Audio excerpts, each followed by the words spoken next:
ADGP MR Ajith കുമാറിനെതിരായ ഹർജിയിൽ report ഹാജരാക്കാൻ കൂടുതൽ സമയം ചോദിച്ച് വിജിലൻസ്. അന്വേഷണം പൂർത്തിയായില്ലെന്ന് വിജിലൻസ് കോടതിയെ അറിയിച്ചു. ഹർജി മെയ് 6 തിരുവനന്തപുരം വിജിലൻസ് കോടതി പരിഗണിക്കും.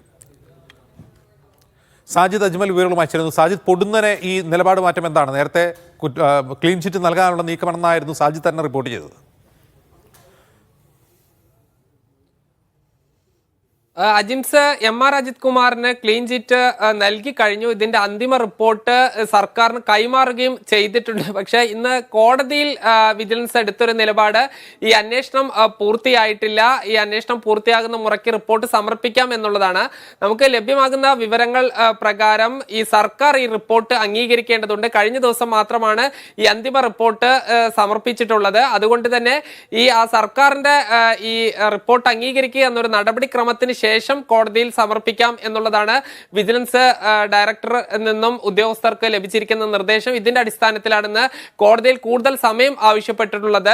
മെയ് 6 കേസ് പരിഗണിക്കാം എന്ന് പറഞ്ഞ് ഇന്ന് മാറ്റുകയാണ് ഉണ്ടായത്. സാജിദ്, ഇത് പൊടുന്നനെ മാറ്റിയതാണോ, അതല്ല നേരത്തെ കൂടുതൽ സമയം ആവശ്യപ്പെടാൻ തീരുമാനിച്ചതാണോ? ഇത് നേരത്തെ തന്നെ തീരുമാനിച്ചതാണ് എന്നാണ് നമ്മൾ മനസ്സിലാക്കുന്നത്. കാരണം ഡിസംബറിലാണ് ഏറ്റവും അവസാനം ഈ ഹർജി പരിഗണിച്ചിരുന്നത്. അതിനുശേഷം ഇന്ന് മാറ്റുകയായിരുന്നു.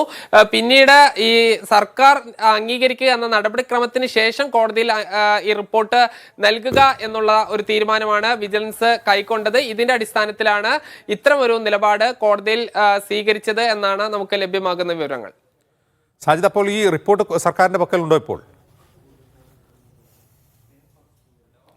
തീർച്ചയായും അന്തിമ റിപ്പോർട്ട് ഈ സർക്കാരിന്റെ കൈവശമാണ് ഉള്ളത്.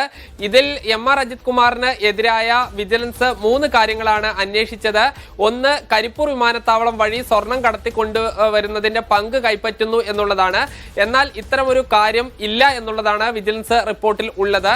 മറ്റൊന്ന്, തിരുവനന്തപുരം നഗരത്തിലെ കവടിയാറിൽ ഒരു ആഡംബര സൗധം നിർമ്മിക്കുന്നു എന്നുള്ളതാണ് PV അൻവർ പറഞ്ഞിരുന്ന കാര്യം. ഇത് അഴിമതി പണം ഉപയോഗിച്ച് നടത്തുന്നു എന്നുള്ളതാണ്. വരവിൽ കവിഞ്ഞ സ്വത്ത് സമ്പാദിച്ചു എന്നും പറഞ്ഞിരുന്നു. പക്ഷേ MR അജിത് കുമാർ 1.5 കോടി രൂപ SBIയിൽ നിന്ന് വായ്പ എടുത്താണ് ഈ വീട് നിർമ്മിക്കുന്നത് എന്നുള്ളതാണ് വിജിലൻസിന്റെ റിപ്പോർട്ടിലുള്ളത്.